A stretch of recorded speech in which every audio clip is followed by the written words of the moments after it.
अस्सलामुअलैकुम वरहमतुल्लाहि वबरकातुहु।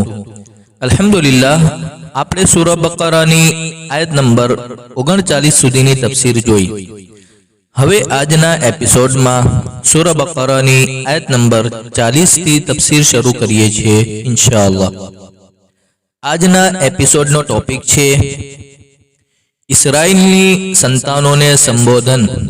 तो शुरुआत करता पहला आपने दिल की गुजारिश करिए छे कि आपनी चैनल ने हजू सुधी सब्सक्राइब न करी होय तो जरूर करी लो, शेयर करो, लाइक करो, जज़ाकुमुल्लाह खैरा। तो सौ प्रथम आयत अने तेनो तर्जुमो जोई लईए। आयत नंबर 40। हे इस्राएलनी संतानो, मारी ते नेमत ने याद करो जे मैं तमारा पर इनाम करी અને મારાથી કરેલ વચનને પૂરું કરો।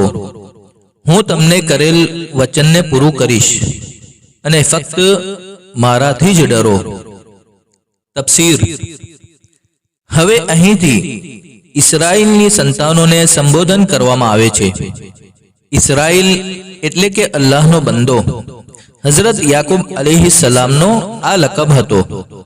યહૂદીઓને બની ઇસ્રાઈલ કહેવામાં આવે છે એટલે કે યાકૂબ અલૈહિસ્સલામની औलाद। કારણ કે હઝરત યાકૂબ અલૈહિસ્સલામના 12 પુત્રો હતા જેમાંથી યહૂદીઓના 12 કબીલા બન્યા અને તેમનામાંથી સૌથી વધુ પૈગંબરો અને રસૂલો આવ્યા। યહૂદીઓને અરબમાં પોતાના ઇતિહાસ તથા ધર્મના લીધે અને જ્ઞાની હોવાને કારણે એક ખાસ દરજ્જો હતો। એટલા માટે તેમને ભૂતકાળમાં આપેલ અલ્લાહના આ ઇનામો યાદ કરાવવામાં આવે છે કે તમે મારું વચન પૂરું કરો જે તમને આખરી નબીની નબુવત અને તેના પર ઈમાન લાવવાની બાબતમાં લેવામાં આવ્યું હતું।